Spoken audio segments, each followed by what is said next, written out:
In this era of innovation, change is inevitable. Redefining technology, bringing outstanding cooling performance, creating unique style of innovative products. Originality of service to build trust in the infinite possibilities of cooling future. TOSO Philippines emphasize their commitment to air innovation, aiming to contribute to the progress and development of society, highlighting expertise in the air conditioning solutions. TOSO promised to serve the best comfortable and complete air solutions with advanced technologies and services that's suitable to every Filipino needs from home to business.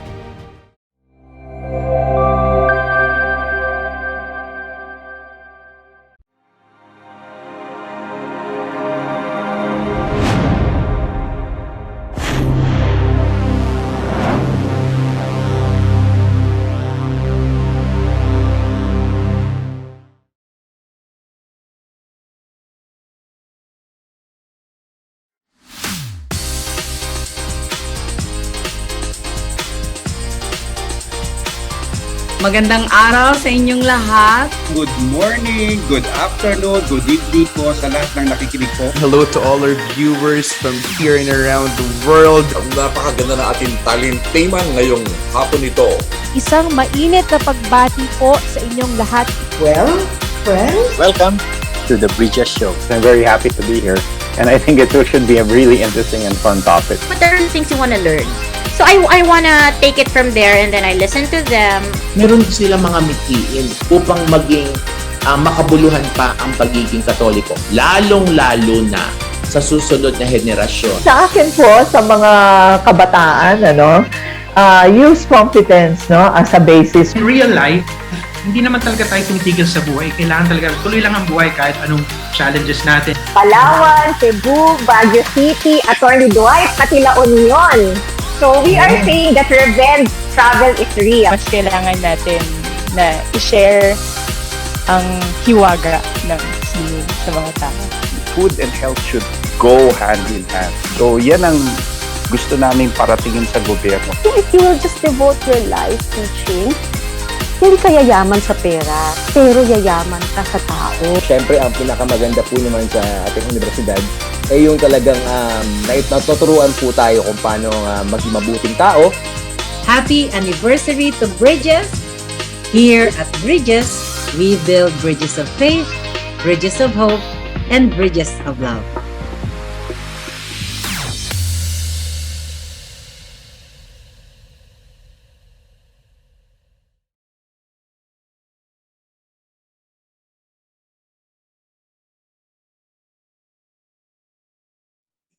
Well, hello.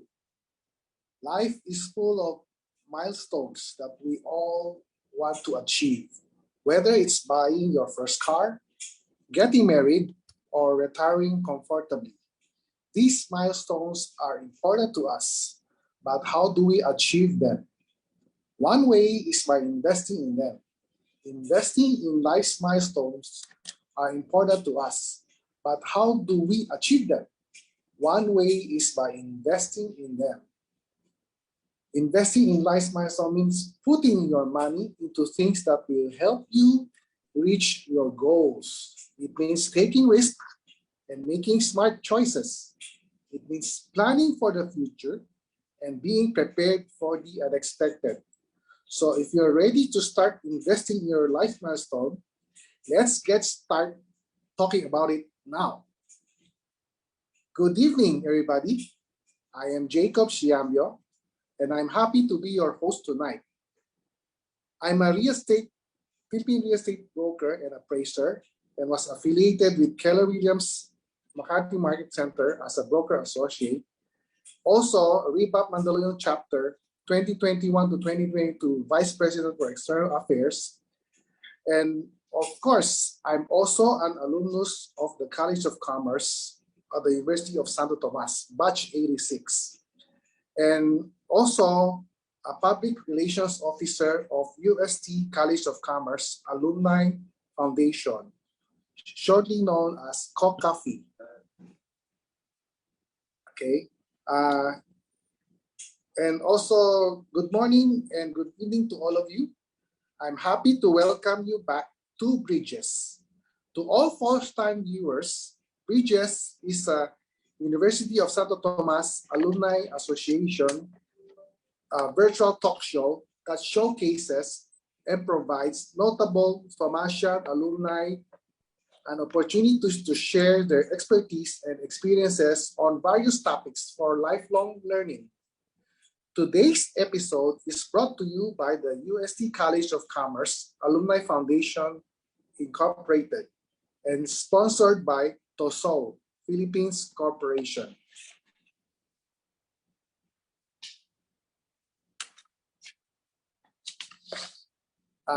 Lyndon? Yes, Jacob, napakagandang hapon sa inyong lahat. And I would like to introduce Lyndon, who is my co-host for today. Introducing him as Lyndon is also my batchmate, also batch 86, UST College of Commerce, economics class of 1986. He is a firm believer of the national mission of a man for others in the spirit of Lux Domino. First and foremost, Lyndon Soresca is a financial technology executive who aims to bring relevant microinsurance programs to the micro entrepreneurs, low-income households, and the poor across the country. He has over 25 years of microfinance, retail, and branch account banking experiences with different universal banks and microfinance-oriented thrift bank. He joined RuralNet in 2013 and was responsible for building the partner network and financial technology products on RuralNet digital platform, making these services accessible to ordinary Filipinos in the countryside. He presently leads a team of insurance sales professionals in bringing the benefit of digital micro insurance solution throughout partnership with cooperatives, microfinance institutions, rural and thrift banks, and digital channels serving the ordinary Filipino families. Yan. Yeah. Hello, Lyndon. Welcome back to Bridges. Well, nice for us to be hosting Bridges, di ba?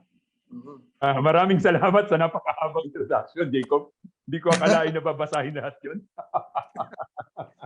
Isang napakagandang hapon po sa buong Thomasian community na nakikinig sa amin ngayong hapon na to. And for the non-Thomasian friends, welcome. Welcome to Bridges.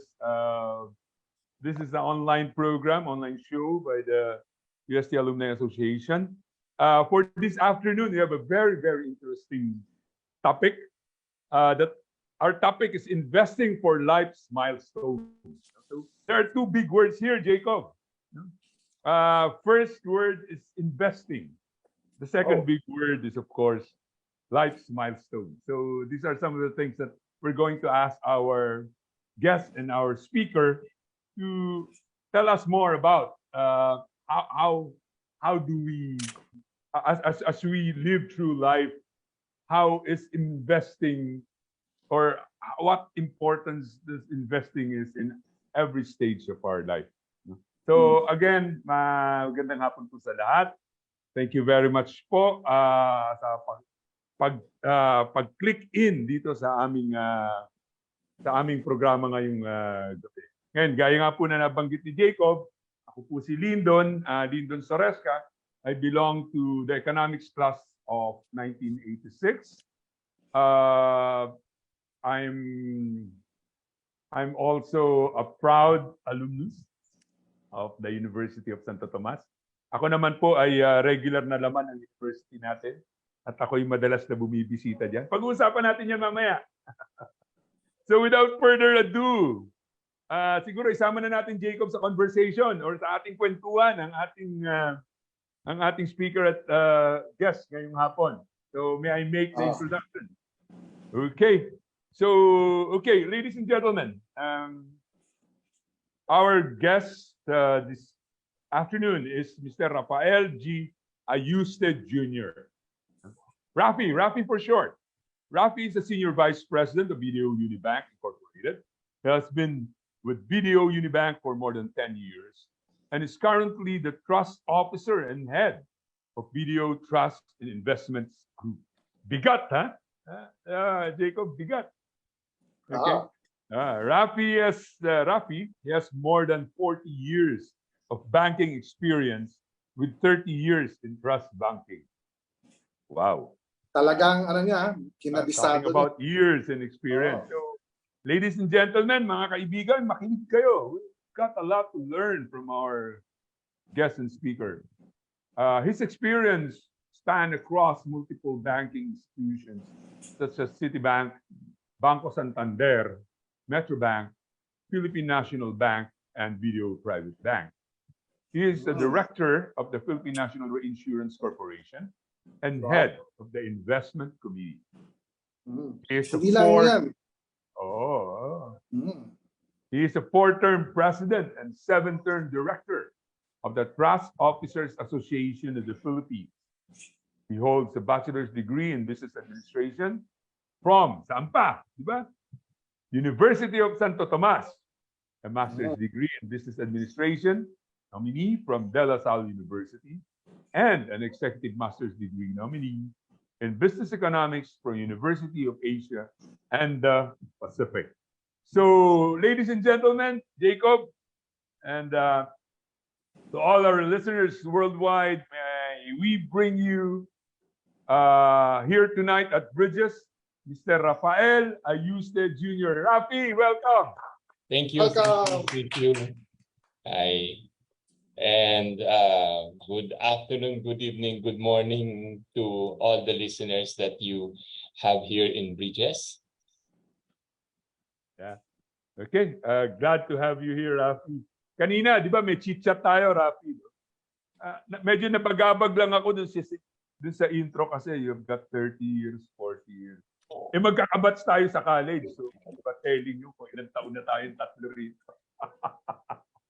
Hindi ka nalaglag sa upuan eh. We mellow, ang ano ko lang dyan eh, we mellow.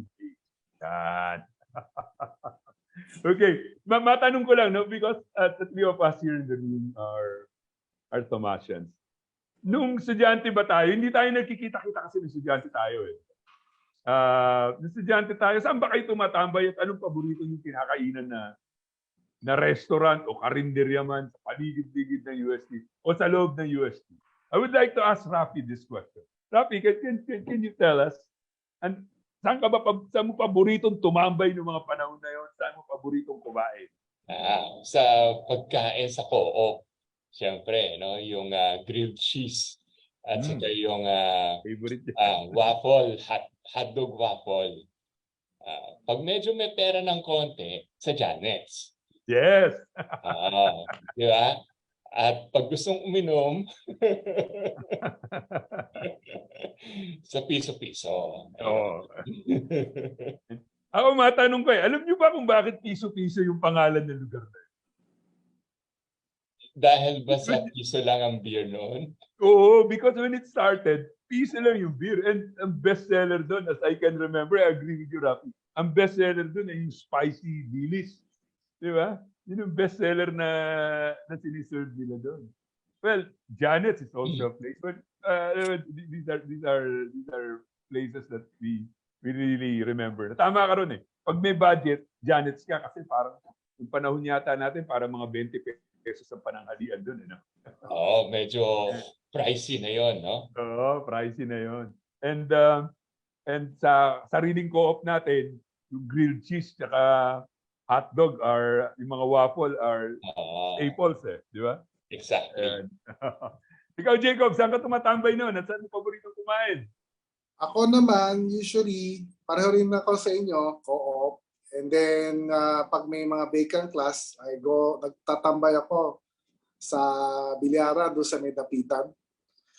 Yun. And then, doon din ako natuto magbilyar.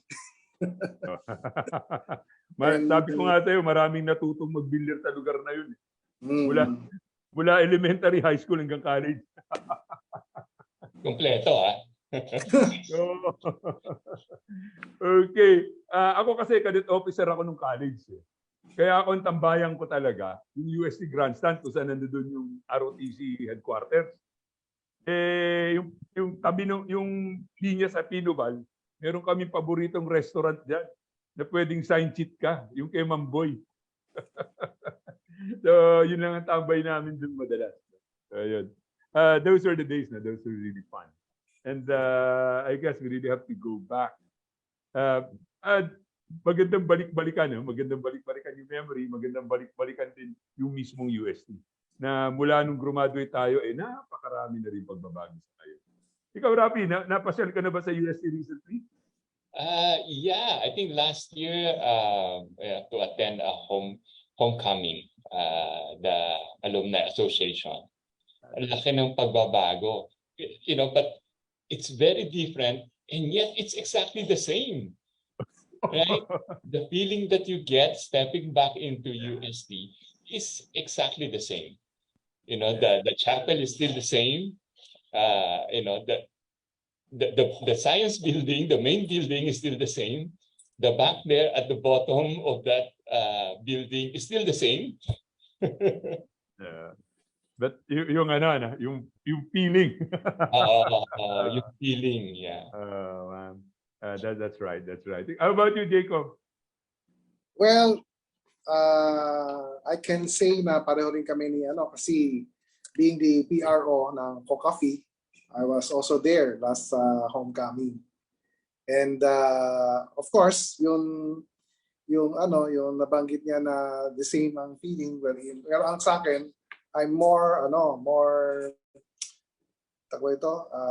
nakakatuwa na we now have a Thomasian Alumni Center. Na wherein as alumni, pwede tayong pumunta doon. Lahat ng alumni associations nandun. And if alumni has something, may kailangan tayo, doon lang tayo pupunta. Lahat nandun na. One-stop shop for all colleges.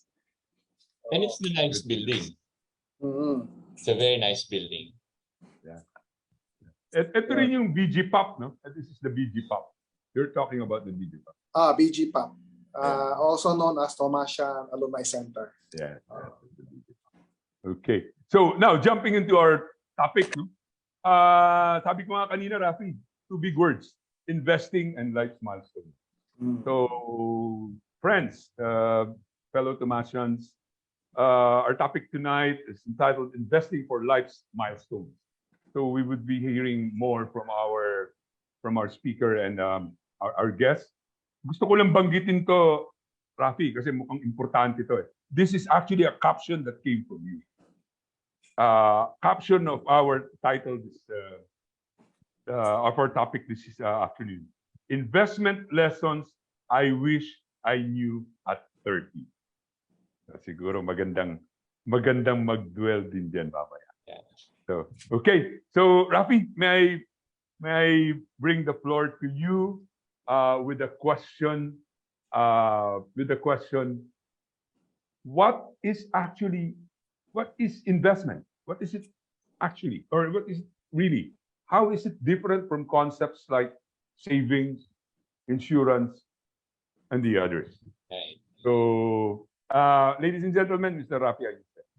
Thank you, Lyndon, and thank you, Jacob.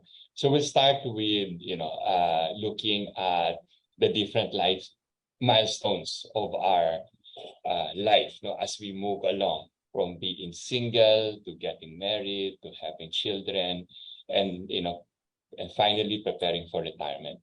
Well, kung hindi ka man nag-asawa, your status may be the same, but your life goals will continue to change, will continue to evolve, di ba? Hindi naman you get stuck as being single and kung ano yung na-save mo, you still save the same amount over time.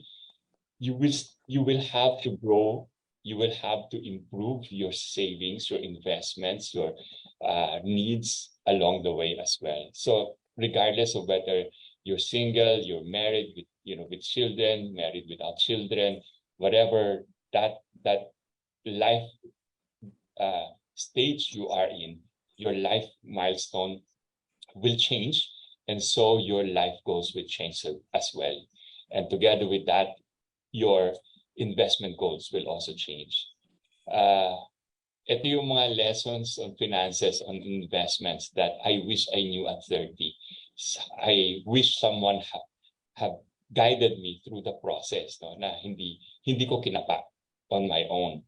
It's a good thing that I work in a bank, so may mga resources that are available to me that I actually use to help me through the process.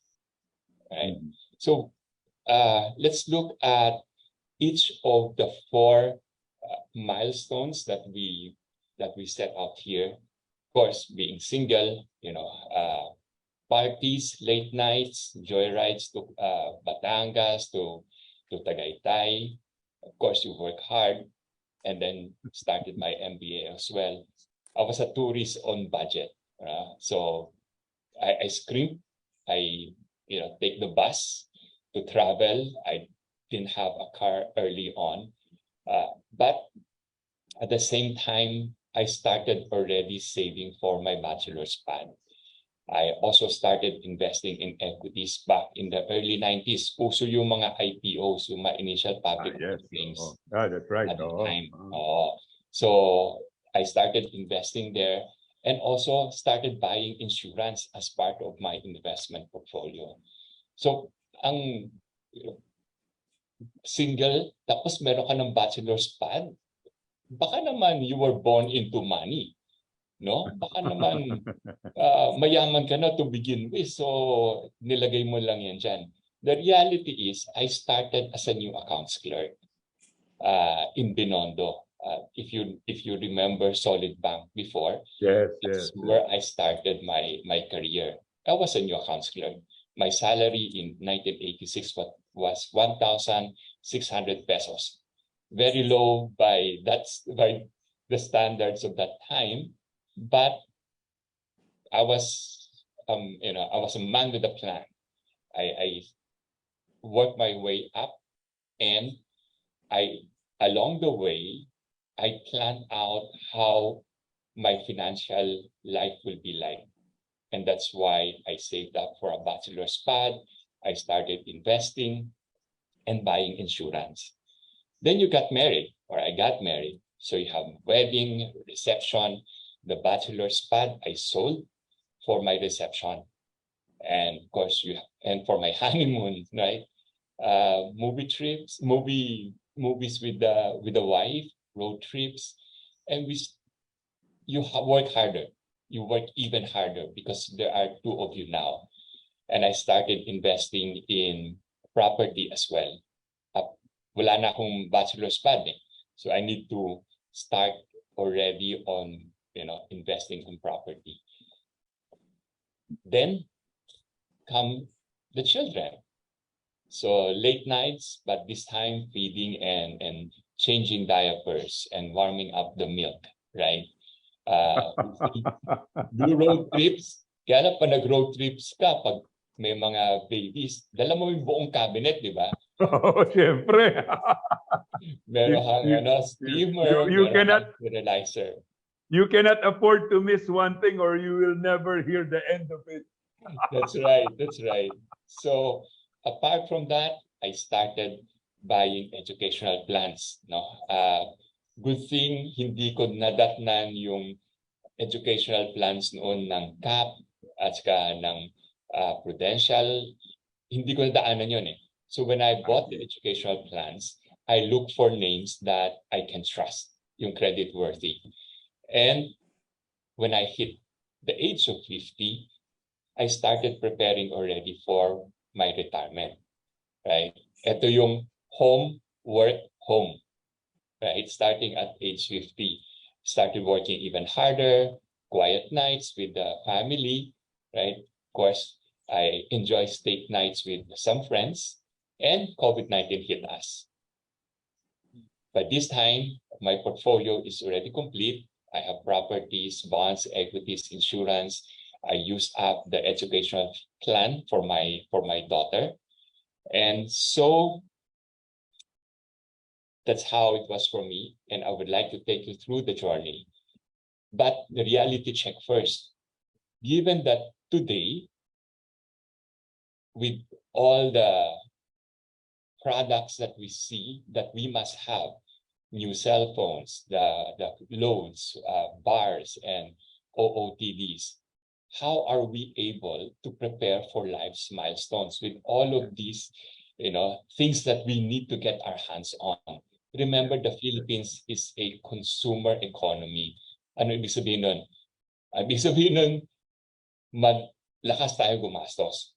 Nakuha natin yan sa mga Amerikano yung pagiging magastos, yung kailangan bumili ng bagong cellphone, kailangan bago yung damit, pag school opening, kailangan bagong sapatos, yung mga ganun, nakuha natin yan sa mga Americans, no? But good thing though, we didn't get the part where you borrow a lot, no, to finance those requirements. But given that, maliit lang ang savings natin, right?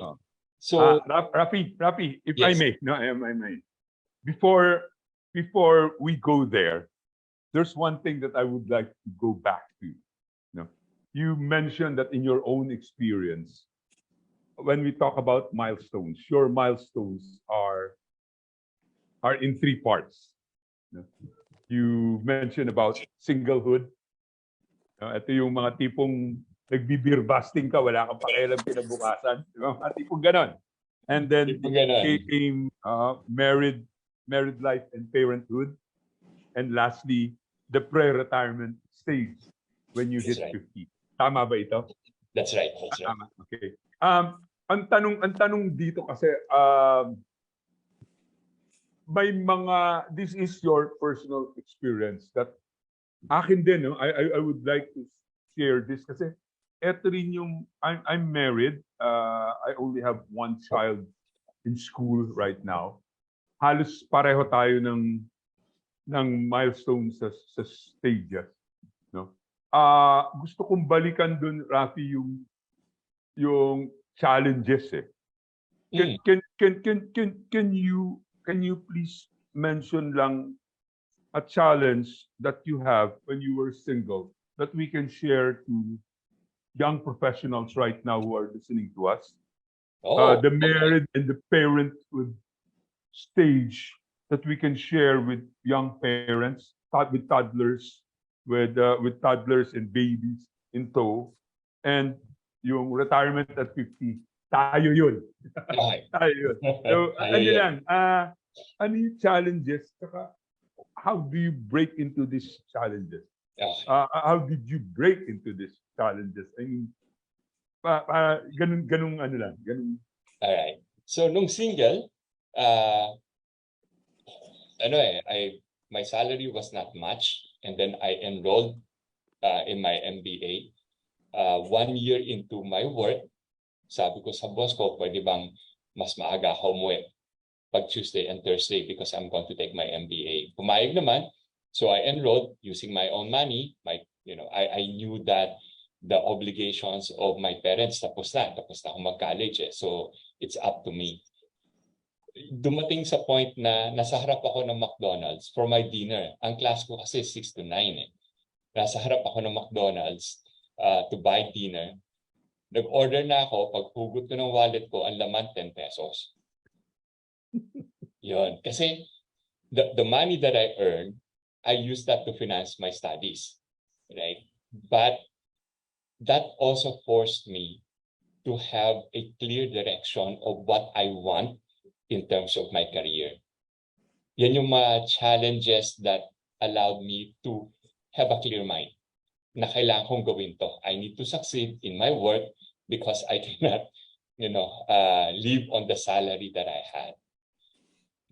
Getting married naman, it's difficult on a personal level because you now have to consider another person, no, not just you, when you make decisions. If you notice, there's a failed business that we went into. That was a major setback for us. No, with a large portion of our savings was, put into the business, but the business did not succeed.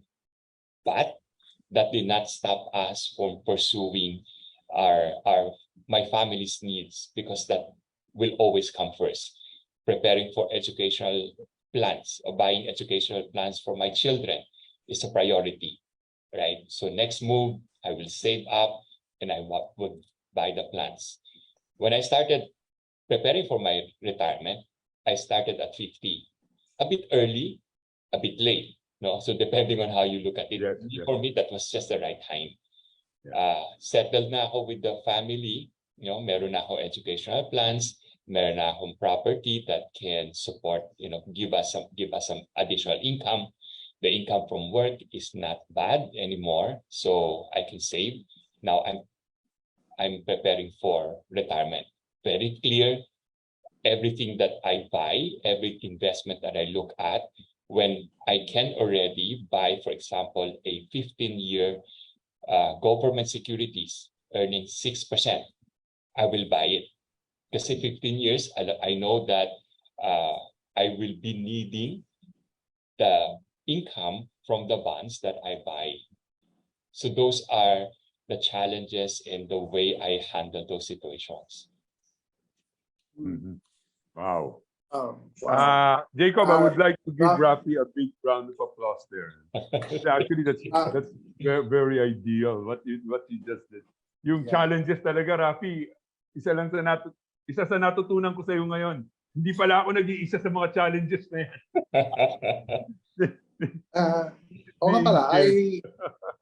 In line with that challenges, I also have something came up also. While Rafi was sharing his life experiences and planning, I want to know, saan mo nakuha yung path mo in investment? Nasa textbook ba? Parang hindi ko nakuha sa textbook yun. Yung sinabi mo, di ba? Paano mo napulot? That's interesting eh. Ako napulot ko from my mga uncle, mga papa ko, sasabihan ako, bumili ka ng insurance. Lahat may the tip came from them. Kung hindi, right. I don't know what to do. Ikaw naman, how did you Totoo yun. It's able to do that? My office mates, they were older. So they were buying insurance already. May mga married na. So nakikinig ako. Dumating yung insurance agent, doon lang ako sa tabi. Nakikinig ako habang in-explain niya how insurance works and everything. I thought, if something happens to me, I would like my parents at that time to have some funds, right? Because in their old age, I knew that I will be the one to support them. But if something happens to me, wala magsusupport sa kanila. So that was the motivation for the insurance. Yung bachelor's pad, medyo na yun. People were buying properties. They were buying here in Makati kasi the office is here in Makati. Kaya medyo mahal. Hindi ko afford. So bumili ako doon sa Pasig. Mas mura sa Pasig eh. Yeah. Yung mga ganon. So keep your ears on the ground. Listen to what other people are doing. Kasi wala nga sa textbook yan eh. Wala naman nagturo sa atin nun. Tama. That's Lyndon, good, ikaw good to know. Yun, kamusta yung investment path mo? Ganon din? Yung style mo? Sorry? I mean, Lyndon, how about you? Yung yung investment mo while working? More on savings and properties na lang. Ang mahirap kasi doon, Jacob, talagang kaya nga napawawa ko kay Rafi kasi yung binanggit niyang failed business. I went through that also. Yung magkakasabay na nagka-college yung mga anak ko, I went through that also. Yung magkakasabay na nag-aaral that ang dami mong ipuput off eh. Alam mo yun, yung mga hobbies and yung mga hobbies mo na kailangan mong iput off kasi nga may mga priority na pagkakagastusan. Alam niyo, maraming ganun. Hindi ko lang pwedeng banggitin. Marami rin akong binenta. Marami rin akong price possession na binenta because I have to monetize. So, Ngayon, I can thankfully say na just like Rafi, but I started a bit late than Rafi, is that nandoon na ako sa retirement preparation din. No? So, ang mga tinitingnan ko ngayong investment, Rafi, yung mga tinatawag din ng passive income, more on the real estate side. Yeah. So, yun na yung mga tinitingnan ko ngayon. Yung mga tipong 5 years from now, kukuya-kuya-kuy na lang ako, umiinom ako ng kape sa terrace ng bahay ko, kumikita ako. Yung mga ganun tipo. Usapan natin yan this afternoon. Yes. Right. Okay. May gusto akong puntahan, no? Kasi kanina before I cut Rafi's discussion, or when Rafi was starting to discuss about mga OOTD, mga gadgets, no? Siguro, Rafi, Jacob, pag-usapan natin ngayon, no? Pinoy kasi, no? I think it's a Filipino thing. I think it's a cultural thing. This was highlighted by Rafi when he said earlier na mana tayo sa mga Amerikano eh. We are a consumer economy. So, ang tanong dito, Rafi, why are Filipinos or most Filipinos not investing? Kasi if we go by the statistics, 25% of the total population belongs to the upper middle income, but only 1% of this particular segment, of this particular income groups, are really into investing. So that's right. Ano ba talagang intrinsic reason? Or ano ba talaga yung deeper reason? Bakit ang mga Pilipino hindi nag-i-invest? Ang mga nababasa natin diyan, ganito. Nababasa natin diyan. Ano sila eh, di ba? Parang mas gusto na nila mas gusto nitong mga to na gumagastos. Pero is it just a cultural thing o may iba pang dahilan? I think a large part of that is knowledge, no, financial literacy. Sabi nga ni Jacob, wala naman nagturo sa atin yan noon. Sariling kayo to understand. Sa ko ba ilagay yung pera ko? Kung makakapag-save ako, bibili ba ako ng equities? Bibili ba ako ng bonds? Noon, wala namang ganun. Wala namang financial literacy program. Kanya-kanyang kayod. I think that's one big factor. Second factor is, magastos nga talaga tayo. Gusto talaga natin ng mga bagong cellphone o TV. Pangatlo is, hindi, alit lang pera ko eh. Hindi na ako. So okay na, bibili ko na lang ng load kesa i-save ko yan. Mababa yung EQ, no, in terms of investment. Imbis na itabi, kahit na 1,000 pesos lang yan, pag tinabi mo yan, lalaki rin yan. Hindi tayo ganung klase mag-isip. So I think those three factors are major ones that determines where we are in terms of finances, in terms of investments. Okay. So let me summarize it. Financial literacy, we are really a spendthrift people. No money, low income, and it goes with low EQ as well in terms of investment. So they would rather have instant gratification than saving a little to make it bigger someday. Yan. May tanong ako, Rafi, kasi isa pa to sa mga naririnig natin. Usong-uso kasi ang budol eh. Di ba? Usong-uso ang budol. Maraming nagbibigay ng excuse. Ayoko mag-invest dyan. Mamaya, mabudol lang ako eh. So, what do you think about this? Ano yan eh. If it's too good to be true, it's too good to be true. Di ba? Parang kung pumunta ka sa Lazada o kaya sa Shopee, bibili ka ng cellphone. Nakalagay doon sa mall, 15,000. Tapos, katabi niya, may nagbebenta, 3,000. If it's too good to be true, na 3,000 siya, then namang it's too good to be true. No? Na peke yung mabibili mo. Ganun din sa investment. Pag sinabi sa'yo na, pabigyan mo ako ng 10,000, balik ko niyan sa'yo 15,000 in 2 weeks. That's 50% in 2 weeks. Ibibigay niyo sa'yo in 2 weeks, 15,000.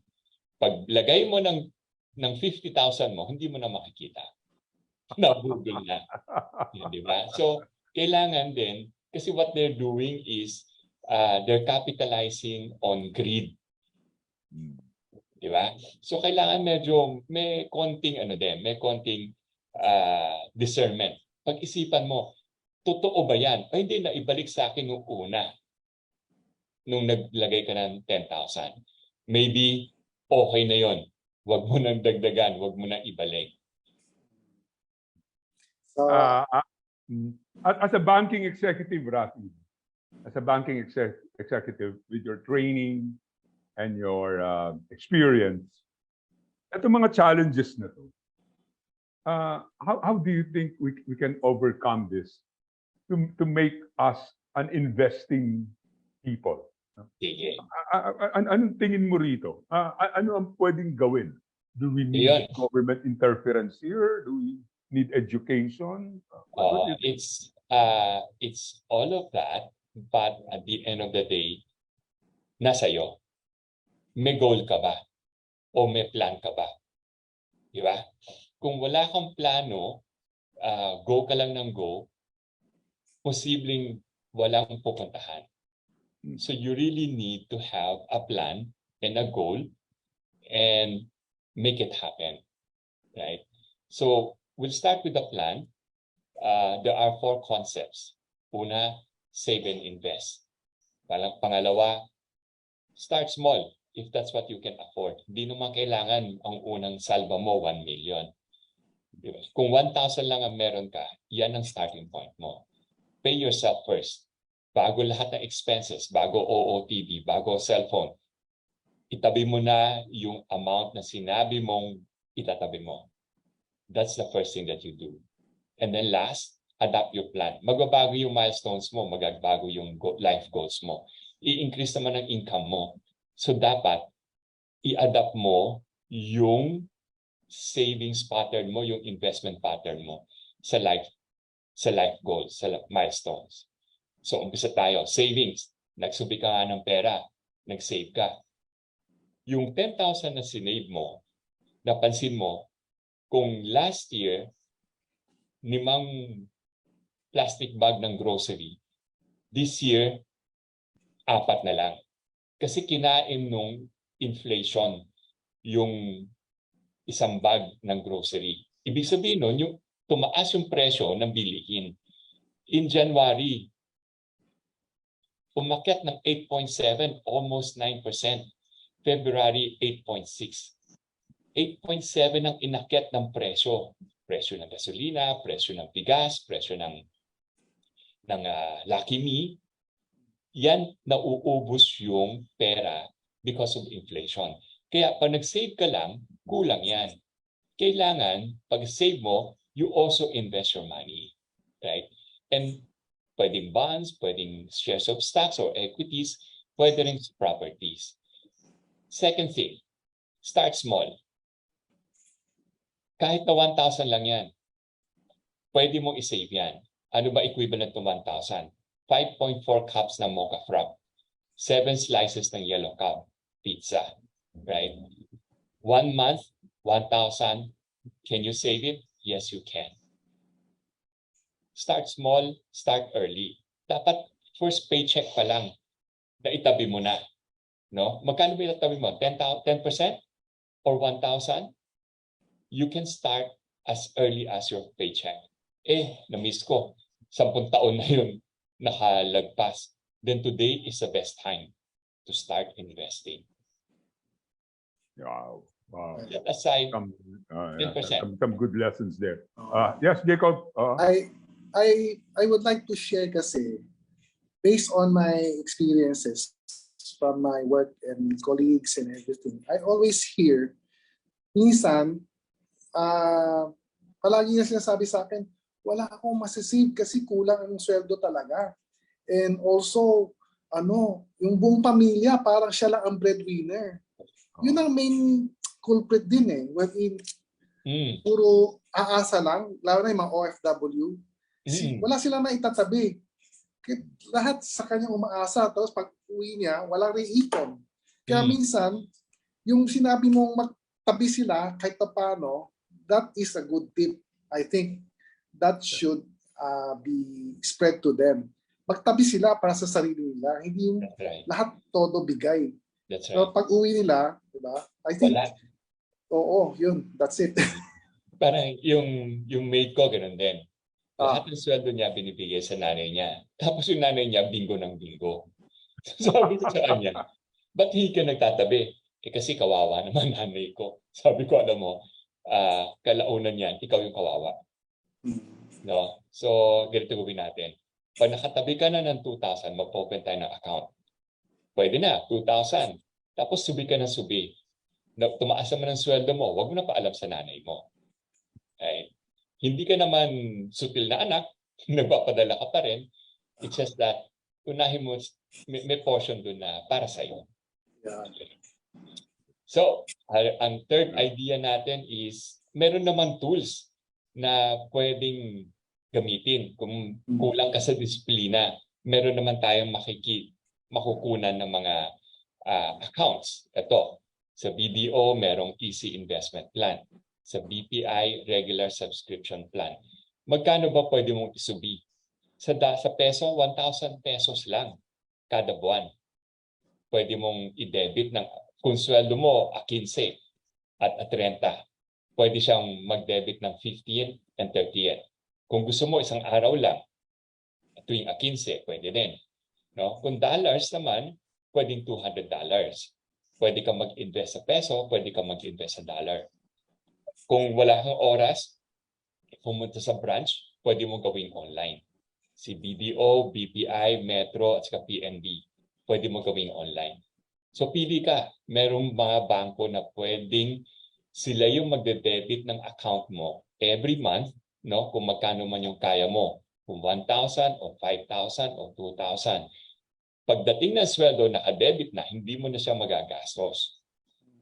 Tapos na boxing. No? So, those are the things that you can do. And last, as you grow, habang lumalaki yung savings mo, habang dumadami yung pera mo, dapat nag-i-increase din yung investment mo. Right? Umpisa niyan, 6 months worth of expenses. Yan ang una mong isusubi. Yan ang pinaka-importante. Pag may nangyari at kailangan mong kumuha dun sa emergency fund, meron kang emergency fund. Hindi ka kailangan umutang at magbayad ng interest. Then, mag-progress ka na sa ibang goals, no? Gusto mo magsubi para sa, unang kotse mo o magsubi para sa, pan-down ng property. You can already start doing that. Pay yourself first. When you start to set up your savings fund, ito yung pinakita ko sa iyo na table earlier. Ide-debit niya na agad yung para sa sarili mo bago mo pa gamitin for your expenses. Right? Before rent, before clothing, before transportation and food, you already save that portion for yourself. As your income grows through your life, your income will grow, your milestones will change, and your circumstances should improve. Yan, dapat nag-i-improve din yung tinatabi mo at ini-invest mo na pera. Hindi yung na-stuck ka sa 10%. 15,000 ang sweldo mo, 10%. 150,000 ang sweldo mo, 10% pa din. Or worse, no? 2,000 pesos lang ang sinave mo nung 15,000 pesos ang sweldo mo. 2,000 pesos pa rin ang sinisave mo. Ngayong 150,000 ang sweldo mo. So you have to improve, you have to increase. But you always keep your eyes on the end goal. Ano ba yung pinagdalaanan mo? Is it to start investing in a property, to buy bonds, no, so that you have passive income, sabi nga ni Lyndon? Those are the things that you need to identify as your goals and work towards meeting them. So, punta na tayo sa exciting part. Let's talk about the different investments that you can go into. So we'll start with properties. Madami yan, iba-ibang klaseng properties, di ba, Jacob? So you have condominium units, house and lots, no? Pwedeng townhouse, pwedeng apartment, pwede ring lot lang if that's what you can afford.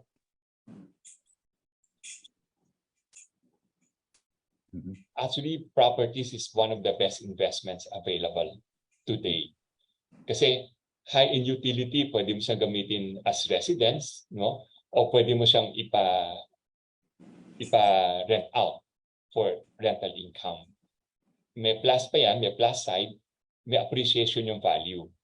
Right? Over time, hindi naman agad-agad, but over time, the value of your property should appreciate. But that appreciation is based on a lot of factors. Ano ba yan? Condominium unit against a townhouse, against a single detached. Iba-iba ang appreciation niya. Right? Depende rin sa size. The most saleable today in terms of a condo is about 52 square meters and 2 bedrooms. Right? If you have the right size, then there may be more demand for that property. Pag mas madaming demand, tataas ang value. Location. If you're in the center, in the business center, or if you're outside, meron ding effect on the value. Developer.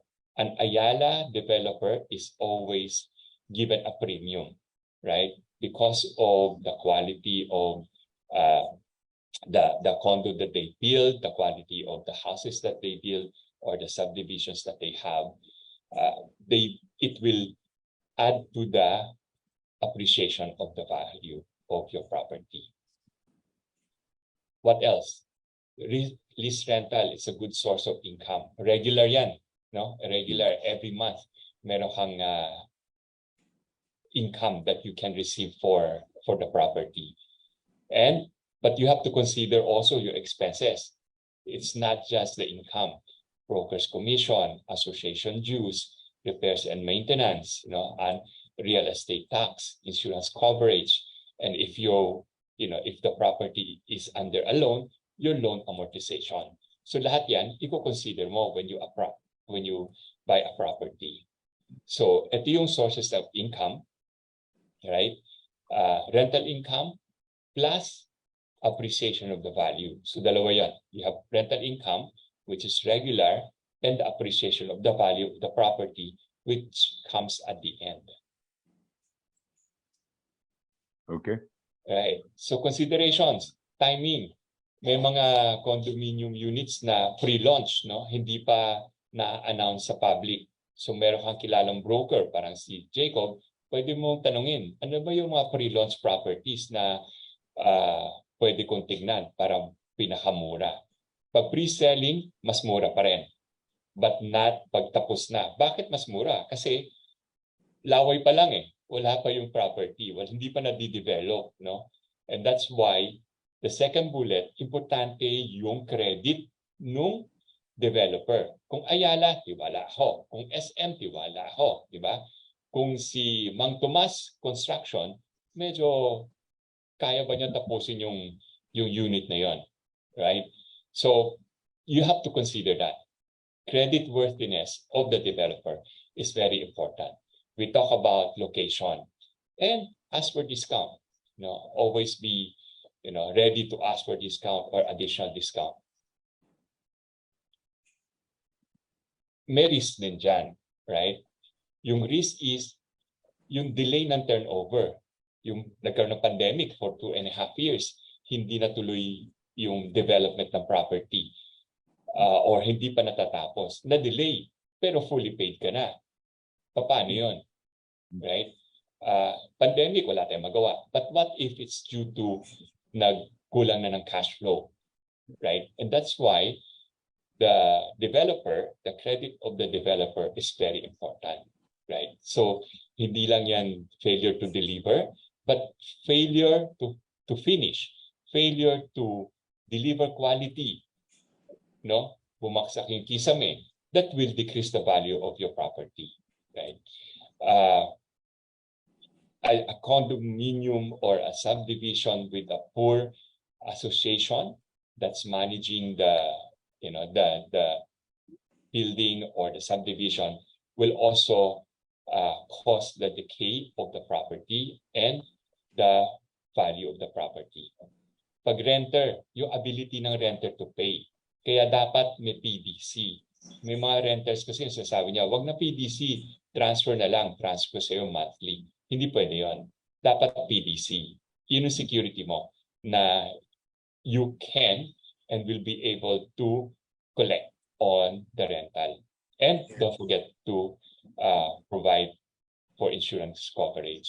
So for me, property is a very good investment, right? So if you can afford it, look at different properties, and you don't have to concentrate it here in Metro Manila. Look at Nuvali, right? It's a medyo outskirt, but the appreciation of the property is also quite substantial. If you have the capacity, do invest in properties and look for a good developer. So the second thing here is common shares or equities. Equities is ownership of the company. Na kung bumili ka ng shares ng BDO, owner ka na ng BDO. Bumili ka ng shares ng BPI, owner ka ng BPI. Wala ka nga lang say or maliit lang ang say mo, pero owner ka nung company. Right?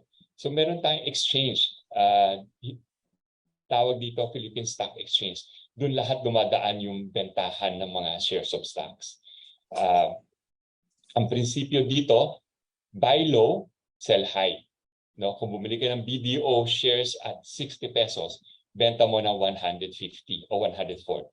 Huwag kang bumili ng 150, tapos binenta mo ng 60, lugi ka nun. Right? Medyo mali yun. So, yun yung main principle niya. Buy low, sell high. Parang properties din. Ganun, di ba? You buy low and then you sell high. Ano yung mga stocks na listed in the Philippine Stock Exchange? BDO, BPI, Ayala, SM, DMCI, Lusutan Group, PLDT, Globe, Mondelisin, Jollibee, etc. Madami yun. Yung PSEI, yung second and third bullet, yan yung batayan kung gaano ang performance ng market for that day. Right? Yung PSEI na yan, may 30 stocks sa loob nun. So paano ka kikita? Appreciation of the prices. When you buy at 60, you sell at 140. Nag-appreciate yung price. Ikalawa, dividendo. Yung mga common stocks na yan at saka preferred stocks, nagbabayad ng dividends yan. Pero hindi guaranteed. Pag may kita, may babayaran. If they don't make money, then they are not required to pay dividends. Right? Rafi, may tanong ako. For those of us who are not really very familiar with the equities investment, buy low, sell high. May certain rule ba kung kailan ako dapat bibili at a low price? May certain rule ba kung kailan ko ibibenta at a high price? May ganun bang rule sa merkado? Actually, hindi siya exact science. No? Kaya may kumikita, may natatalo. So you have to develop, or you need, number one, time. Number two, you have to do your research. Number three, you have to understand the market. Meron bang formula?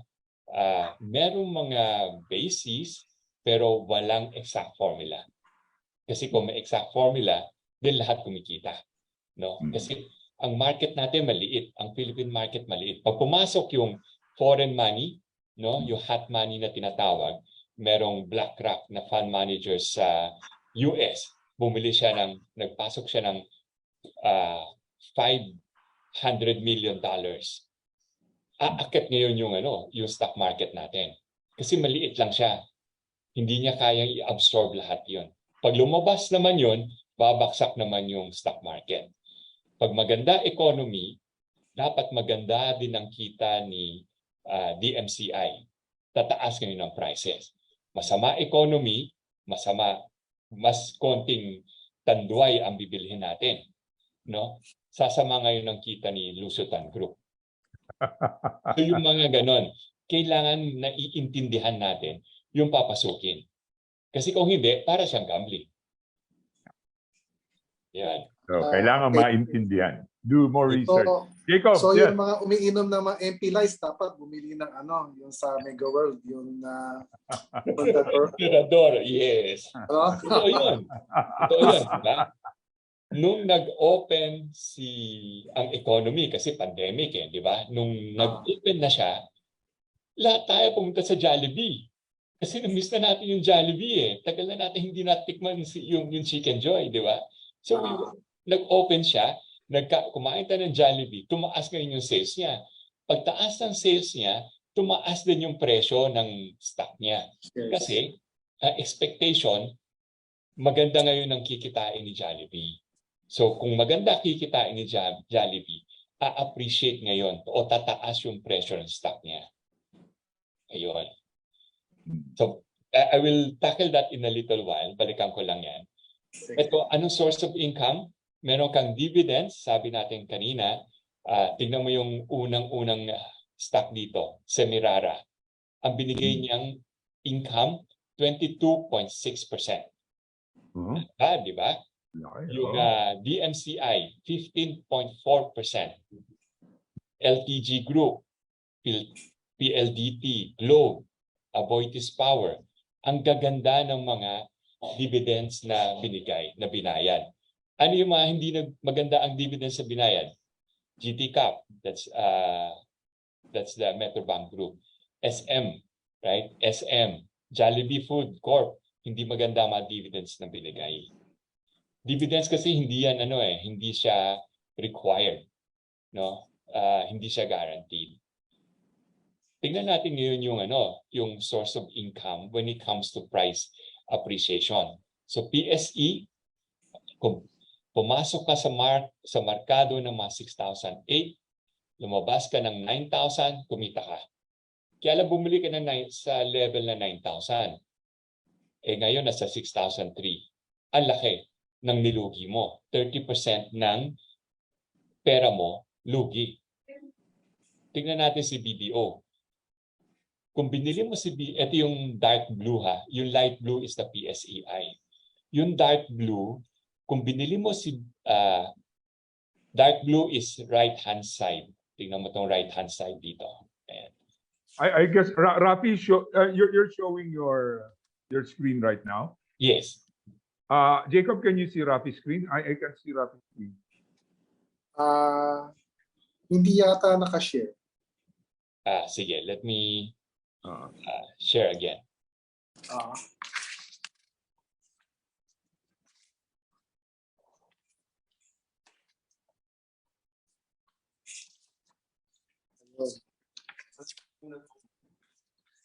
There. You see my screen now? Meron na. Yeah, kita na. Okay. So, if you buy ang BDO is the dark blue right hand side. So kung binili mo si BDO in 2013, ang presyo niya mga $70, $70 pesos. No? 10 years ago, 70 pesos. Hindi mo binenta, umakyat siya to 130 pesos. Hindi mo pa rin binenta. Nag-pandemic, bumagsak. No? 2020, bumagsak. Pero umakyat siya uli. Nasa 145 na siya ngayon. Right? So, if you did not do anything, right, you would have gained from buying BDO at 70 pesos and selling it today at 140 pesos. So 100% yung gain mo. Right? Pero in between, may mga volatility siya, may mga movement. Kung binili mo siya, for example, in 2017 at 130 pesos, itong sa gitna, no? Tapos, binenta mo siya during the pandemic ng mga 70 pesos. Kalahati naman ng pera mo lugi. No? Tingnan naman natin isa pa. Si PLDT.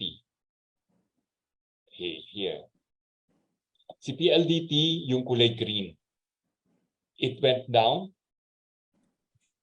from magkano to? Mga 3,000 pesos in 2013. It's now worth 1,300. Right?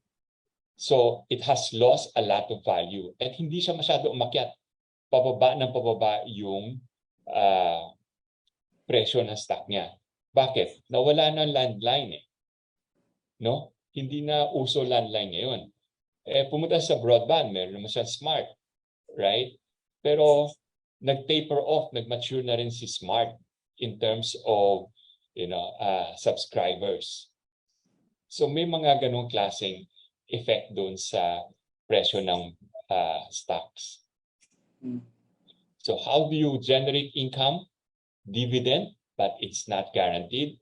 Appreciation of the value, again, it's not guaranteed. Right? But how do you make money? But before we talk about making money, we talk about what you do not do with equities. If you don't have this heart for it, mahina sikmura mo, hindi mo kaya yung 140 pesos ni BDO ng 2018-19 na bumaksak to 80 pesos. Hindi mo kaya yon, right? You don't have the heart for it, don't go into equities. Nag-rebound naman si BDO, right? From 80, it went up to 140. Don't have the time to monitor, don't understand the market, don't have the time to research, and don't buy on hot tips. Yung mga sure ball to, bili ka. Hindi totoo yun. Right? So what do? You invest in the stock market if you can see through volatilities. Kung mahaba PC mo, you can. You understand the workings of the ecosystem.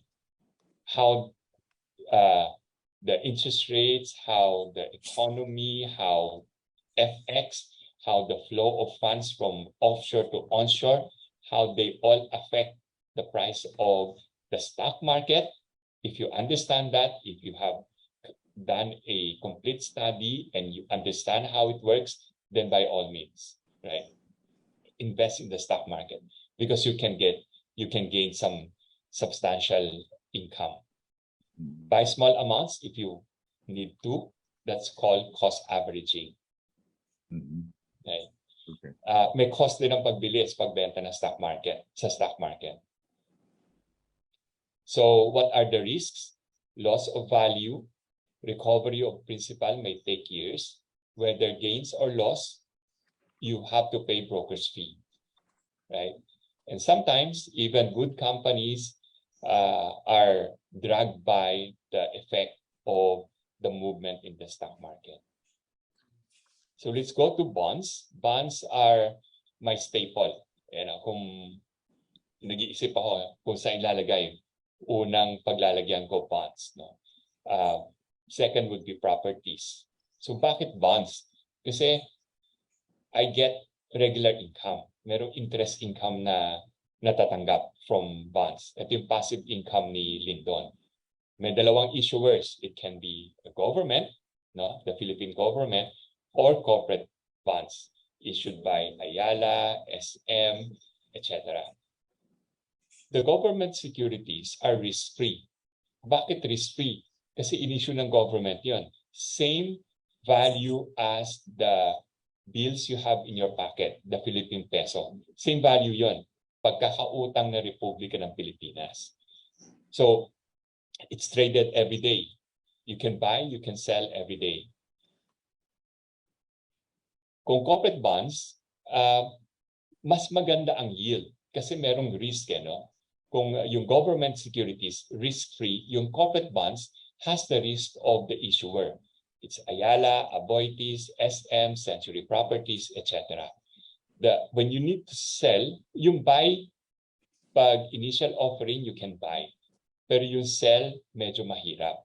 Kaya if you're not sure yet if you will be needing the money down the line, I don't suggest that you buy corporate bonds because it's hard to sell. It's also available in US dollars. Meron ding US dollar bonds. And pwede kang bumili ng pagkakautang naman ni Uncle Sam, US Treasuries. Rafi, mukhang medyo nag-overtime tayo. Mahaba-haba ba to? Sige, I'll do this very quickly. Okay. All right. May tanong kasi ako, Jacob, kay Rafi. Pertaining to equities din. And this is very interesting, actually. Mukhang kailangan ng part 2. Right.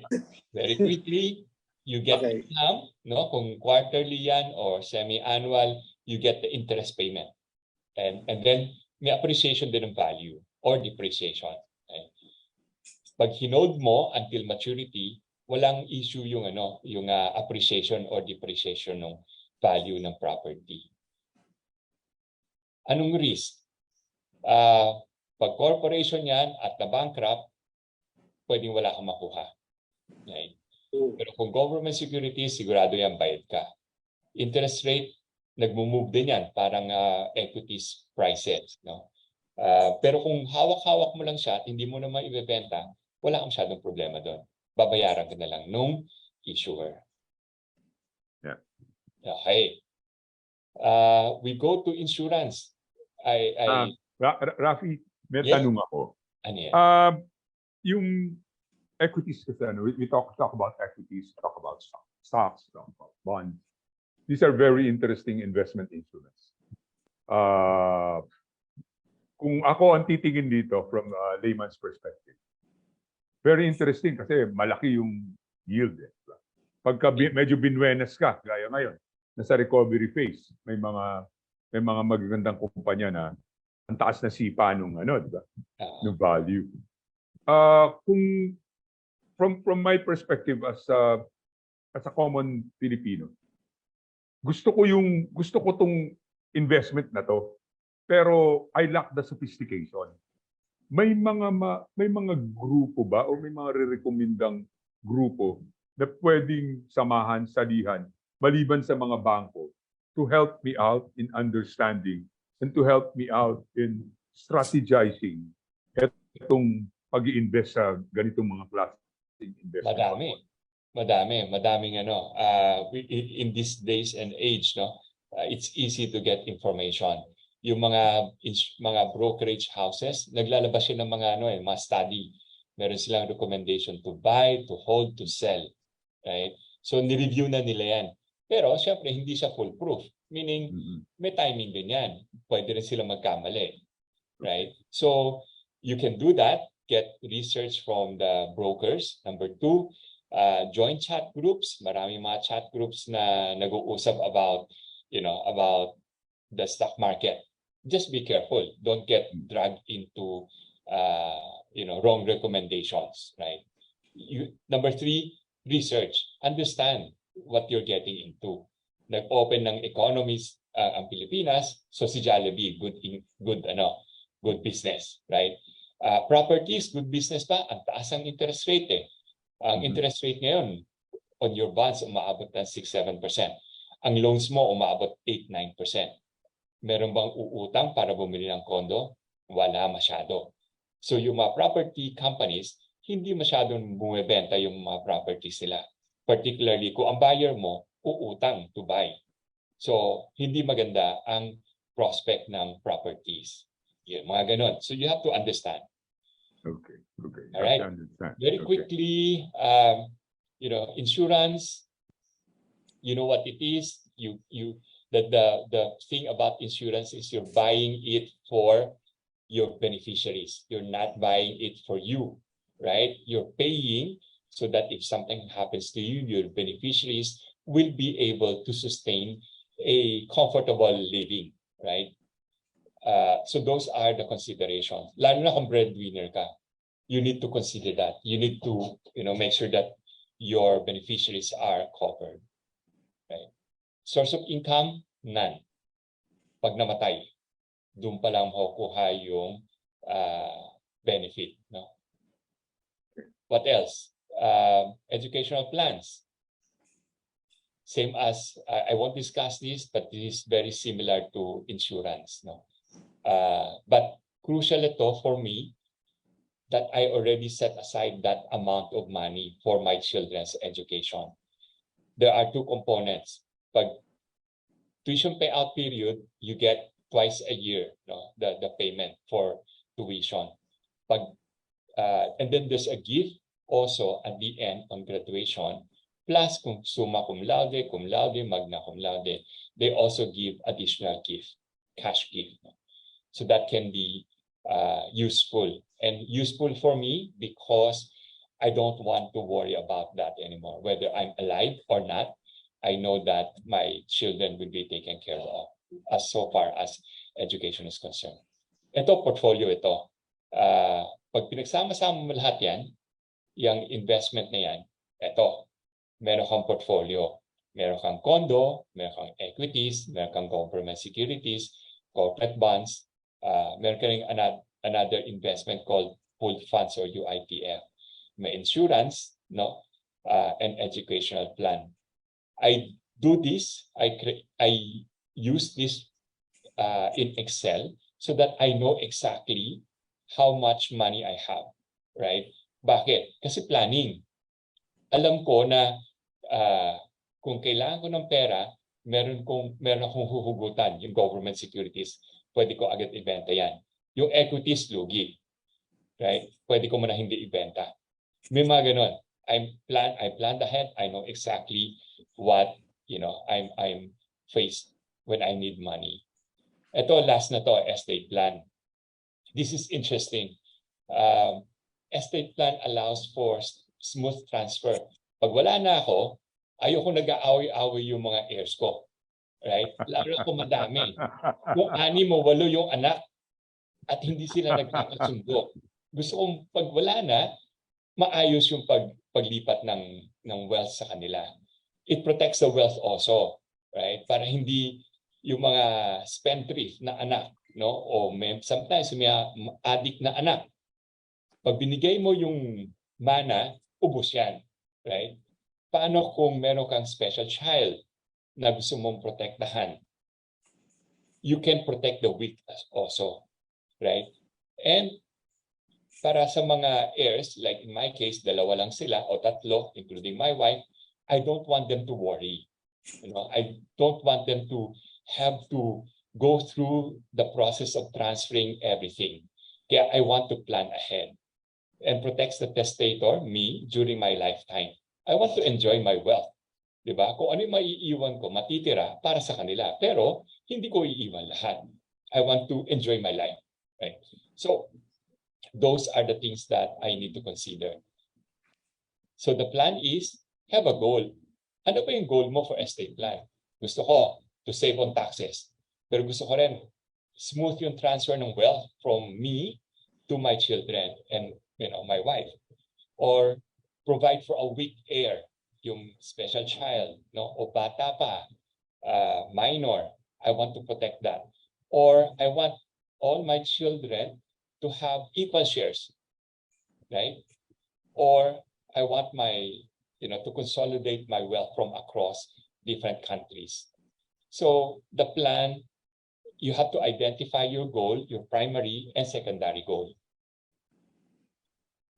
Consolidate your wealth, right? Alam mo ano yung meron ka para alam mo paano i-distribute.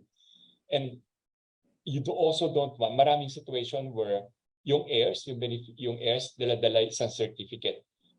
Meron pa ba to? O na-withdraw na to? Or yung situation na yan, we don't want to do that. So you need to be able to consolidate your wealth. And what I do is I write it all down. Like, for example, if you have a condo, I know the value. I know exactly where the title is. So in this case, it's in Metrobank safe deposit box. And where is the key to the safe deposit box? It's in the vault, right? The property in Tagaytay Royal, it's in the vault.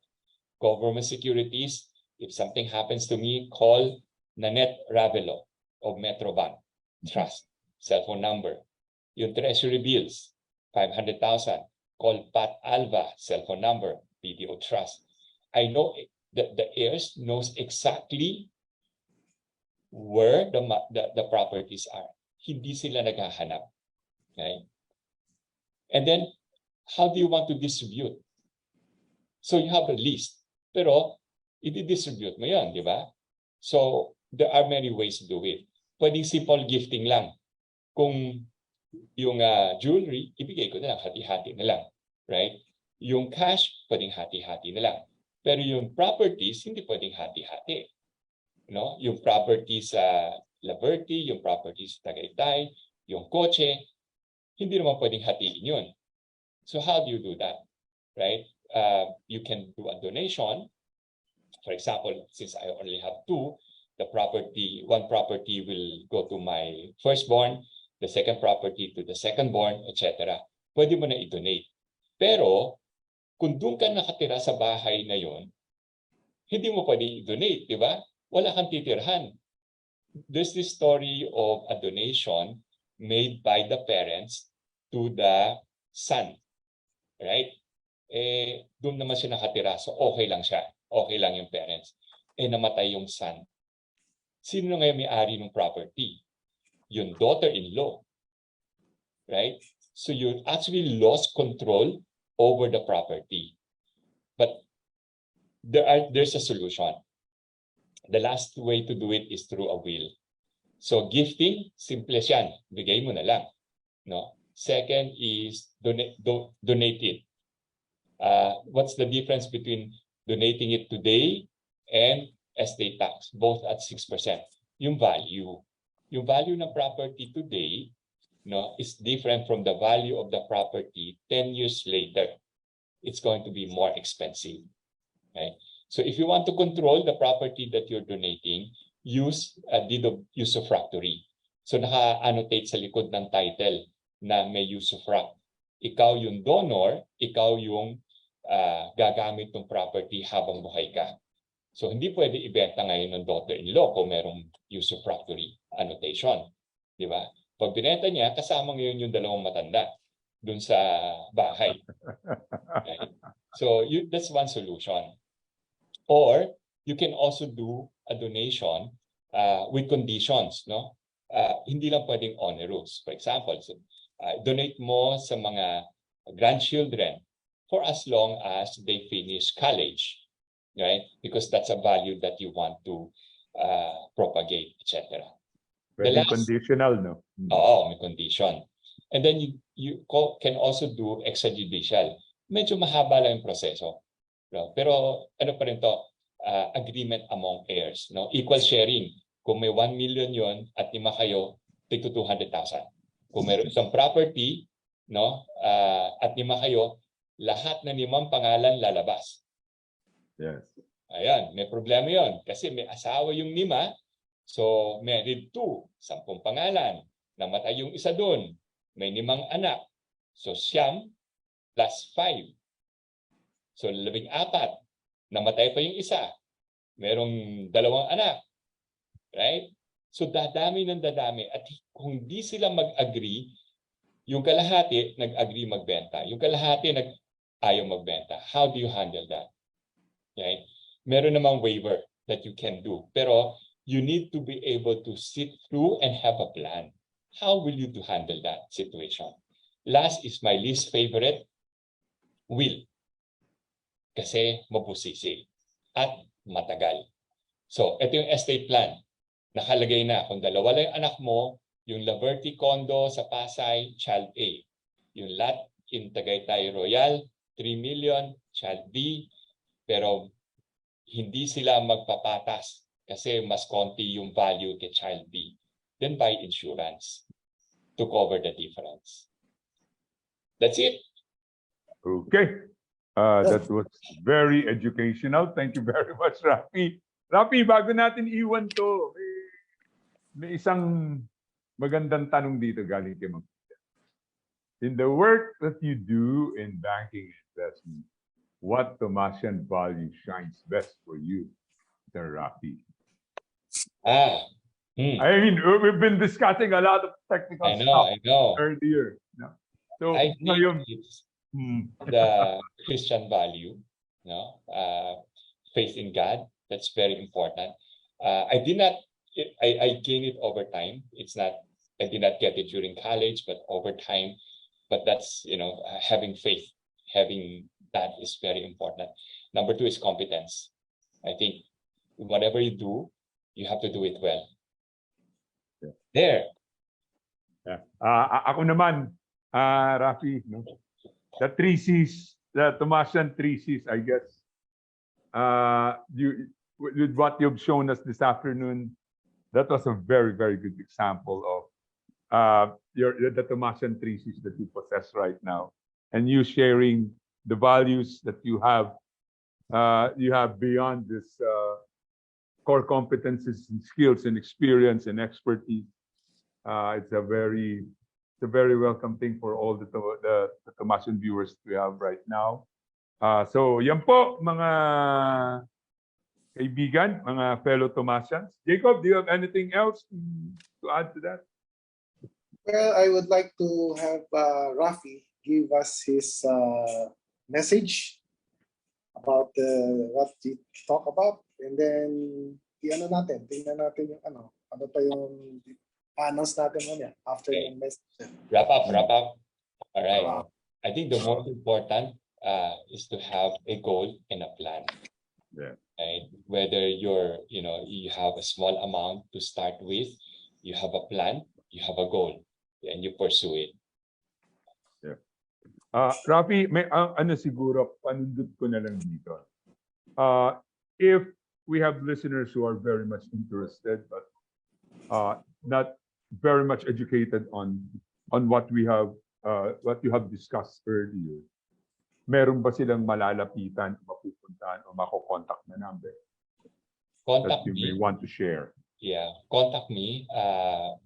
My email address is Raffiga, RAFFYGA @yahoo.com, and I'll make sure that I respond to it, or if I'm not able to conduct the training myself, then we have a team here in BDO whose job is to conduct financial literacy programs. Great. Thank you very much, Rafi. Jacob, before I make some acknowledgement, is there anything that you would like to add? Well, talaga naman, it's talagang interesting na overtime pa nga tayo. Dapat kulang talaga ang oras, but we have to wrap this up. And on behalf of UST Alumni Association, we would like to thank our guests for joining us today. Thank you very much, Rafi, for being our guest today. God bless and more power to you. Yeah. Thank you very much, Rafi. Thank you. It's an honor. I know how busy you are, but you gave us a good amount of your time today. Thank you. So, Lyndon, ano bang announcement? Okay, so let me make some announcements. No? The much-awaited 2023 Academe Alumni Industry and Government, AAIG, International Multisectoral Summit is coming soon, this September 29 to 30, with the theme AAIG Nexus, New Visions, New Frontiers, New Strategies, and Practices. Please mark your calendar and do register now. The program and registration details are now on the USTAAI Facebook page. Do register early. So I understand from Ida, this is a very good alignment that is being done across the industry and the academy. So again, once again, friends, the AAIG International Multisectoral Summit is coming soon, this September 29-30. Please register now. The link is available at USTAAI Facebook page. Okay, so please don't forget to like and share our show and subscribe to our UST Thomasian Alumni Community YouTube channel and Facebook page. Also, Bridges would like to thank the UST College of Commerce Alumni Foundation Incorporated for sponsoring today's Bridges, and of course to our sponsors. TOSO Philippines Corporation. So yun, Jacob, TOSO. So pala. Pasa ko no, tosot. Ako rin eh. Okay. This is, magandang gabi po ulit sa inyo. Si Lyndon Soresca po ito. Nagpapasalamat at you've tuned in, you've clicked in with my co-host tonight, Mr. Jacob. Yeah. Thank you for spending time with us. And we would like to invite you next week, next Tuesday, our Bridges will have another exciting episode. Also sponsored again by our Commerce Alumni Foundation, COCAFI, on the topic na e-commerce. Also, regarding business with our very special guest, ASEC Mary Jean Pacheco. And also, ipa-plug into na rin UST homecoming this coming September 30. Keep your eyes open and look at our Facebook page, UST COCAFI. Yan. And I hope it's a wrap. And talagang nabitin pa rin ako. Kulang pa. Pero Part 2. got it all na. Part 2. Part 2? Sa Part susunod 2. na. Let's get Rafi in for the part 2. Yeah. Okay. Magandang gabi sa lahat. Enjoy the rest of the week. Yeah. God bless you all. God bless you all. Bye. In this era of innovation, change is inevitable. Redefining technology, bringing outstanding cooling performance, creating unique style of innovative products. Originality of service to build trust in the infinite possibilities of cooling future. TOSO. TOSO Philippines emphasize their commitment to air innovation, aiming to contribute to the progress and development of society, highlighting expertise in the air conditioning solutions. TOSO promised to serve the best comfortable and complete air solutions with advanced technologies and services that's suitable to every Filipino needs from home to business.